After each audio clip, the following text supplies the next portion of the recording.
On va refaire en détail le chapitre 3 de Chovot HaLevavot, Sha'ar HaBitachon, la prise de conscience. On était dans le chapitre 2, dans le chapitre 1, on a fait la définition. Dans le chapitre 2, on a expliqué un petit peu quelles sont les conditions qui poussaient à avoir confiance en quelqu'un. Dans le chapitre 3, on a une prise de conscience, c'est-à-dire qu'on va travailler sur l'idée comme quoi on va comprendre et approfondir toutes ces idées-là. Et Rabbeinu Bechaye le fait plusieurs fois. C'est-à-dire plusieurs fois, il va nous dire comment est-ce qu'on peut rentrer dans ces idées-là. Alors, il y a les fameuses 7 idées, je les répète en permanence, mais en fait, elles sont vraiment nécessaires. Vous avez Arachamim V'Achemla, le fait que Akadosh Baruch Hu, c'est lui qui nous a créés. Donc, si on a une proximité, c'est avec lui. Et si on a une Bonjour. Salut Ido. Si on a une proximité avec qui que ce soit, c'est aussi parce qu'on est liés. On est tous liés entre nous par le même créateur.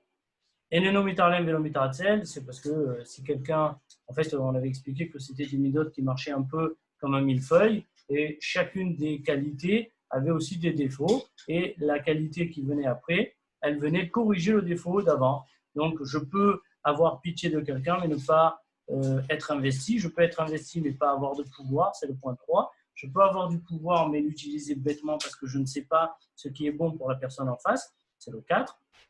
Je peux avoir du pouvoir, mais je ne suis pas le seul sur qui cette personne dépend. Cette personne ne dépend pas que de moi et automatiquement, eh bien, tout ce que j'ai envie de faire, c'est pas sûr que ça va aider.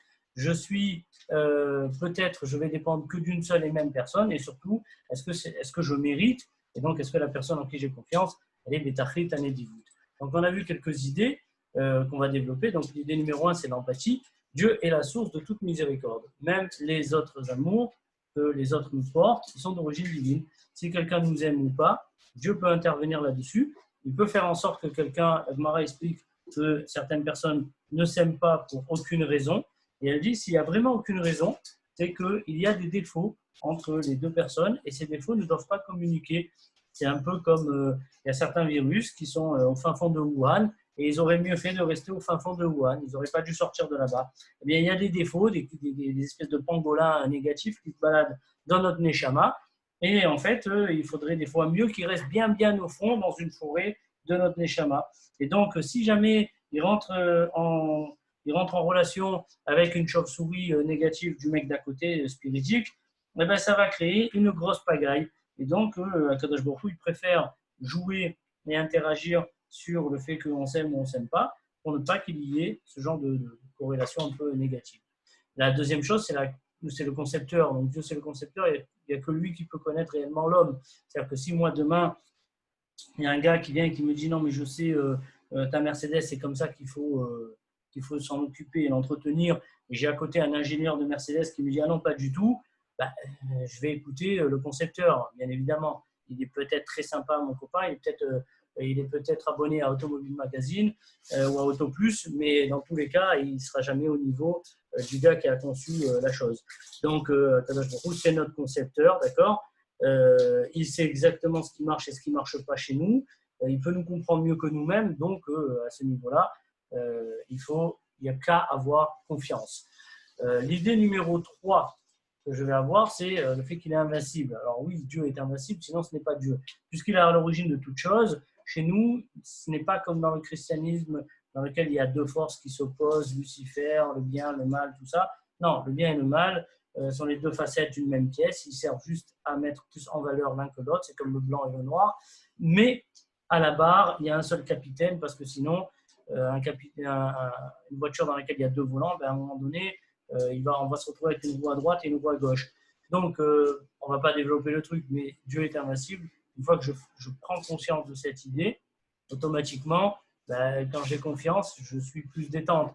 Je sais que mon ami, en qui je m'appuie, est invincible. Donc, c'est pas rien, d'accord. C'est un Big Brother dans le bon sens du terme, parce que Big Brother, bien évidemment, c'est quelqu'un qui va te regarder, il te dit que c'est pour ton bien, mais c'est pas pour ton bien. Là, c'est vraiment pour ton bien. Sinon, c'est pas Dieu.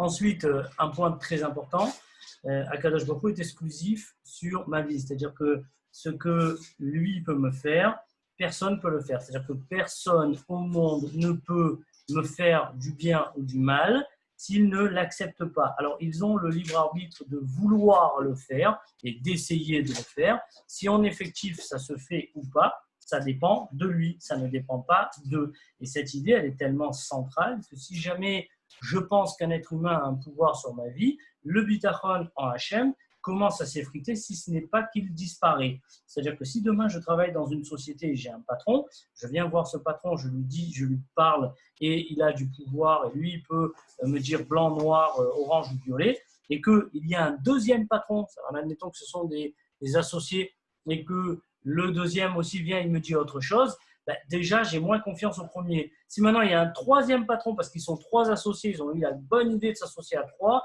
ben, automatiquement, je suis obligé d'aller faire la lèche à 3 personnes. Mais il est évident que le rapport que je vais entretenir avec un seul ne va pas être aussi exclusif que si c'était lui qui avait tout le porte-clés dans sa main. Ça, c'est évident. Donc, l'idée comme quoi Hachem a un pouvoir exclusif sur moi, cette idée-là est très, très importante parce que sinon, mon bitachon va disparaître.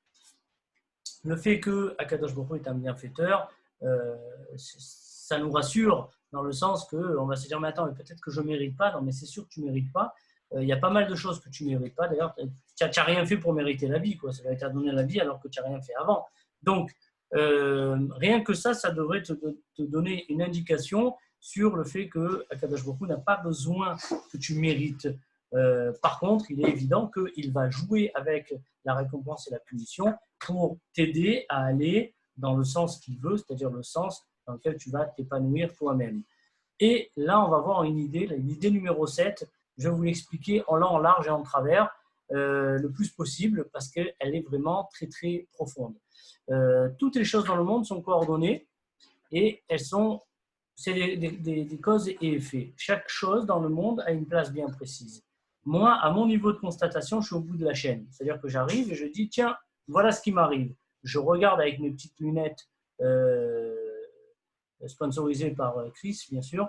Donc, je regarde avec mes petites lunettes ce qui est devant mes yeux, mais je ne vais pas regarder ce qui a amené cette chose.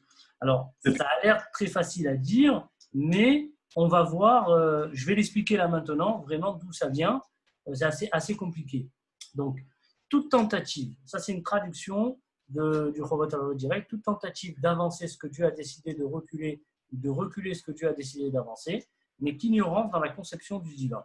C'est-à-dire que dans ma vie, je vais passer des étapes, et ces étapes-là, elles sont coordonnées vis-à-vis de ce que moi je dois devenir, vis-à-vis des autres, vis-à-vis de mon époque, vis-à-vis de ma place dans l'univers.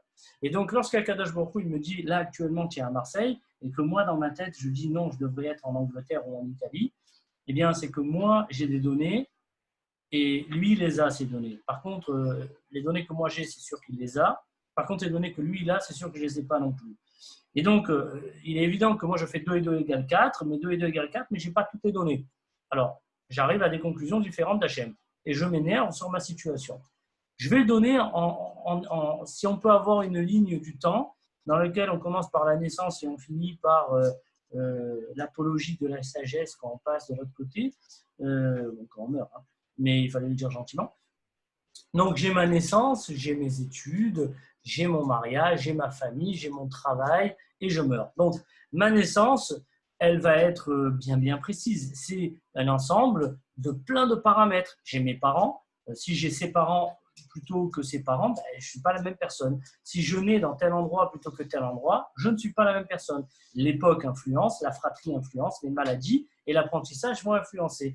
Chaque élément, et encore, je n'ai pas tout mis, mais chaque élément ici, vous allez avoir, en admettant que vous avez une ligne de vie qui va quelque part, donc une ligne de vie verte, là, comme je vous ai mis, et qu'il y a un événement qui arrive au milieu entre ma naissance et mon étude, automatiquement, ça crée un parallèle et ça me bascule dans une autre vie. C'est-à-dire que si jamais un enfant, par exemple, il est battu, ben ça devient un autre enfant. Si cet enfant, on lui apprend des bonnes choses, ça devient un autre. Si cet enfant a été agressé, automatiquement, il va devenir quelqu'un d'autre. Tous ces paramètres-là sont à prendre en compte juste pour ma naissance. Là, le moment où je vais passer à mes études, ça va être pareil. mes professeurs, ça veut dire que si j'ai des professeurs qui sont agréables, je vais aimer ma matière. J'ai des professeurs qui peuvent m'influencer et donc m'orienter vers une matière plutôt qu'une autre, vers un niveau de pratique plutôt qu'un autre. Je tombe sur un professeur qui est censé m'enseigner le Kodesh, par exemple, et c'est quelqu'un qui manque de derech eretz jusqu'au plus haut point que un bulldog à côté, eh bien, c'est James Bond, ben, automatiquement, j'ai un rapport très, très négatif vis-à-vis du Kodesh. Si cette personne est nerveuse, qu'elle est censée m'apprendre à me contrôler, ben, je vais avoir un peu de mal. D'un autre côté, ça peut être l'inverse. Cette personne peut m'inspirer. Je peux avoir un professeur de maths qui sait expliquer et automatiquement, j'ai le goût des maths. Je peux avoir un professeur de maths qui ne sait pas expliquer et je peux considérer toute ma vie que les maths, c'est n'importe quoi. Donc, nous avons aussi les amis, les matières, les histoires, c'est-à-dire que combien de fois ça a pu m'arriver de croiser des anciens élèves qui m'expliquent que leur vie a changé et que leur manière d'avancer dans la vie, elle est déterminée, elle a été déterminée, et ils sont très fiers de ça, par une histoire qu'ils ont écoutée du fond en cours de Kodesh. Une histoire, une phrase, un proverbe qui les a touchés. On peut avoir l'école et l'amour, bien évidemment, qui est toutes les situations amoureuses, elles influencent. Alors, l'amour, c'est quelque chose auquel on ne se rend pas compte de l'influence que ça a.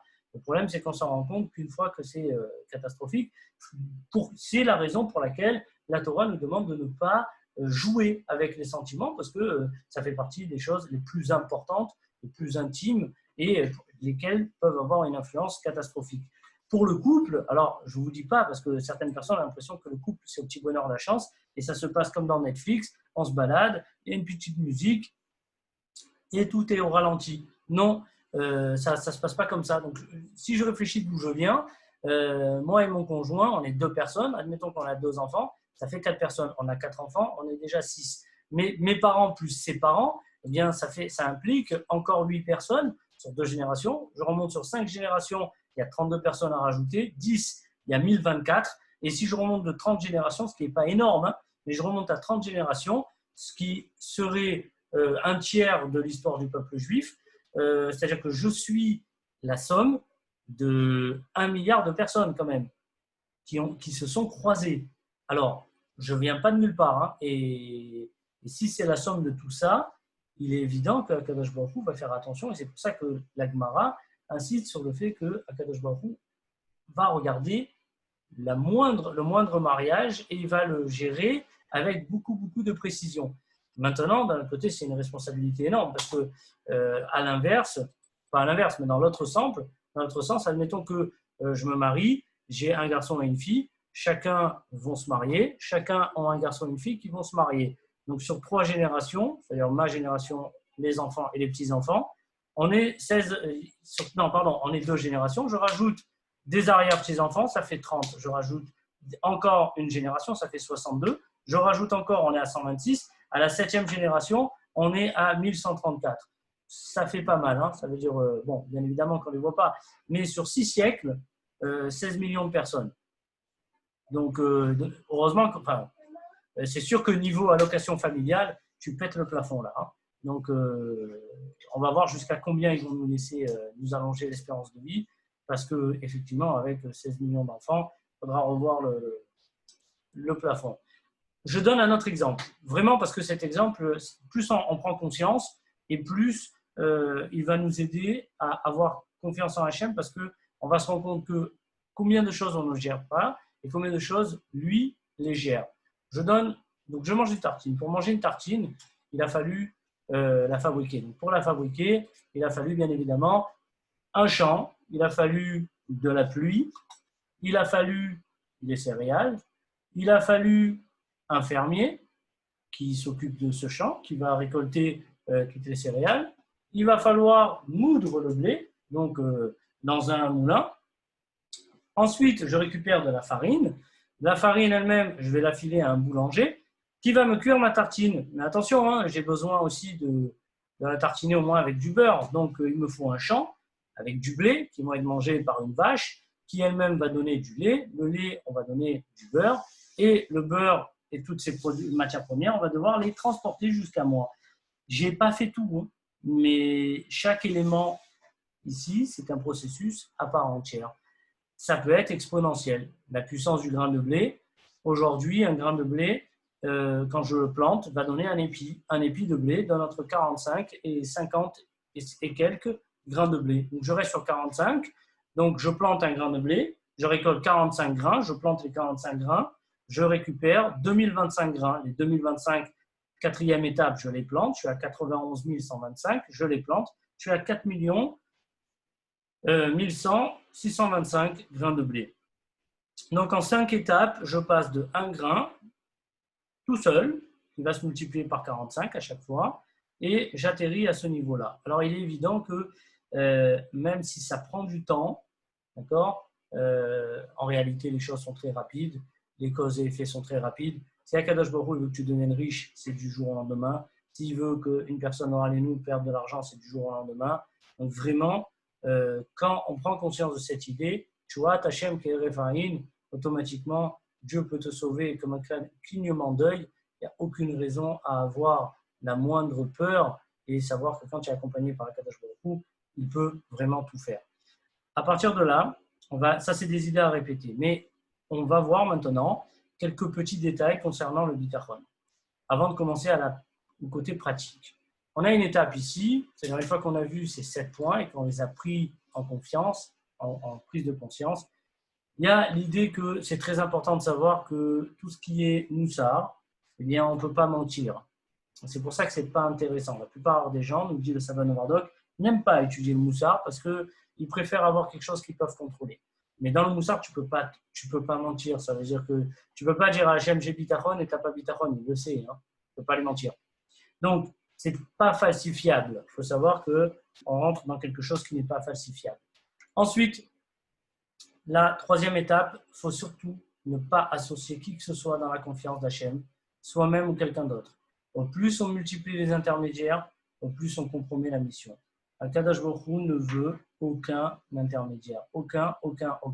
À tel point qu'il a dit à Moshe Rabbeinu texto, tu sais pourquoi je te choisis? Parce que tu ne sais pas parler. Et le fait que tu bégayes et que tu parles mal, ça prouve que c'est moi le patron derrière et que tu es que mon envoyé. Tu es mon bâton, tu es mon bras droit. C'est pas toi qui sors les bénis Israël d'Égypte, c'est moi. Et s'il n'y a pas toi, il y en aura un autre. Alors, bon, heureusement que c'est passé par lui, parce qu'on ne sait pas trop.